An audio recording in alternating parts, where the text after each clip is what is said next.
ایک انسان کو صحت مند رہنے کے لیے روزانہ کتنی نیند چاہیے ہوتی ہے؟ مجھے یقین ہے آپ کا جواب 8 گھنٹے ہوگا، مگر جدید ترین سائنسی تحقیقات کے مطابق یہ بات پوری طرح درست نہیں ہے۔ امریکہ کی یونیورسٹی آف کیلیفورنیا میں نیورو ڈپارٹمنٹ کے پروفیسر لوئس نے BBC کو بتایا 8 گھنٹے لازمی طور پر سونا یہ غلط فہمی ہے۔ یہ کہنا ایسے ہی ہے کہ جیسے ہر کسی کو 1.5 میٹر لمبا ہونا چاہیے، اور اگر آپ اس سے چھوٹے ہیں تو اس کا مطلب ہے کہ آپ کے ساتھ کوئی مسئلہ ہے۔ ہم میں سے ہر کسی کو تر و تازہ محسوس کرنے اور دن بھر کام کرنے کے لیے ایک جتنی نیند کی ضرورت نہیں ہوتی، اور یہ رویے یا ذاتی انتخاب کی بات نہیں بلکہ اس کا تعلق انسانی جینیات سے ہے۔ کچھ لوگوں کی جینیاتی بناوٹ ایسی ہوتی ہے کہ وہ قدرتی طور پر کم سوتے ہیں۔ اس کا مطلب ہے کہ وہ روز رات کو صرف 4 سے 6 گھنٹے سو کر بھی بالکل تازہ دم اٹھتے ہیں۔ ڈاکٹر لوئس کہتے ہیں یہ وہ لوگ ہیں جنہیں ہم ایلیٹ سلیپر کہتے ہیں۔ وہ لوگ بہت کم نیند کے ساتھ بھی اپنے کام کاج بھرپور طریقے سے کرتے ہیں، اور یہ درست بات ہے۔ ہم جس دنیا میں رہتے ہیں وہاں یہ بات ایک فائدہ مند ہے۔ گزشتہ 25 سالوں سے ڈاکٹر لوئس اور اس کی ٹیم نے 100 سے زیادہ خاندانوں کے سونے کے رجحانات کا مطالعہ کیا ہے۔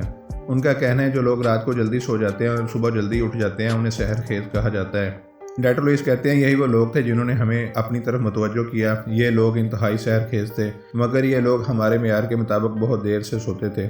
چنانچہ ڈاکٹر لوئس کو معلوم ہوا ایسے خاندان بھی ہیں جو رات دیر سے سوتے ہیں مگر صبح جلدی اٹھ جاتے ہیں۔ یونیورسٹی آف کیلیفورنیا میں نیورو ڈپارٹمنٹ کی تحقیق کے مطابق وہ لوگ جو کچھ ہی گھنٹے سوتے ہیں دراصل ایک مختلف کنڈیشن کے حامل ہوتے ہیں۔ یہ وہ سونے والے ہوتے ہیں جن کی قدرتی طور پر مختصر نیند ہوتی ہے، جس کی وجہ سے وہ دیر سے سو کر بھی جلدی اٹھ جاتے ہیں۔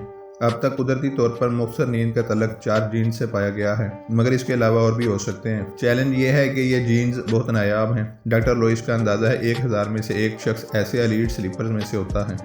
ڈاکٹر لوئس کی ٹیم کے مطالعوں سے معلوم ہوا کہ ایسے لوگوں میں خود کو ماحول کے حساب سے ڈالنے کی صلاحیت دوسرے لوگوں کی بنسبت زیادہ ہوتی ہے۔ وہ کہتے ہیں کہ ہمارا کبھی خیال ہے کہ ایسے افراد دوسرے لوگوں کے مقابلے میں زیادہ صحت مند ہوتے ہیں۔ یہ لوگ بہت کم سوتے ہیں پھر بھی متحرک رہتے ہیں، چنانچہ شاید یہ لوگ زیادہ مؤثر انداز میں سو رہے ہوں۔ سوال یہ ہے کہ اس کا مطلب کیا ہے؟ ہو سکتا ہے ہم اس سوال کے جواب کے قریب پہنچ چکے ہیں۔ ایک نئی تحقیق میں قدرتی طور پر مختصر نیند لینے والے جینز کو الزائمرز کے حامل چوہوں میں متعارف کروایا گیا اور پایا گیا کہ یہ اس بیماری کے خلاف زیادہ مزاحمت کرتے ہیں۔ یہ بہت دلچسپ بات ہے کیونکہ اس سے معلوم ہوتا ہے کہ ہم اس بایولوجیکل معلومات کو علاج کے لیے بھی استعمال کر سکتے ہیں، نہ صرف ذہنی صلاحیتوں کو متاثر کرنے والے امراض کے لیے بلکہ نفسیاتی امراض، شوگر، موٹاپے اور کئی اقسام کے کینسر کے علاج کے لیے بھی ہم اس کو استعمال کر سکتے ہیں۔ ڈاکٹر لوئس کے نزدیک نیند کا مطالعہ ایک بہت بڑے پزل کی طرح ہے اور ہمیں ابھی تک مکمل معلومات حاصل نہیں ہیں۔ ہم اب بھی دریافت کے مرحلے میں ہیں اور پزل کے جتنے ممکن ہو سکے اتنے اسے ڈھونڈنے کی کوشش کر رہے ہیں۔ ہمارے پاس یہ خاندان ہے اور ہر خاندان میں سے ہم ایک جین اور جینیاتی تبدیلیوں کی شناخت کر سکتے ہیں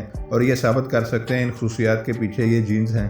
ہم میں سے زیادہ تر لوگ اپنی زندگیوں کا ایک تہائی حصہ سو کر گزارتے ہیں اور اب بھی ہمیں اس حوالے سے بہت کچھ سمجھنا باقی ہے۔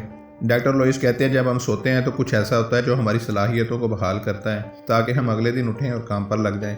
اگر ہم یہ جان پائیں کہ مؤثر نیند کیسے حاصل کی جا سکتی ہے اور اس پر عمل کر سکیں تو اس کا انسانی صحت پر مجموعی طور پر بہترین اثر ہو سکتا ہے۔ یہ تھی ہماری آج کی ویڈیو۔ اگر آپ کو ویڈیو پسند آئی ہے تو اس کو لائک اور شیئر ضرور کر دیجیے گا۔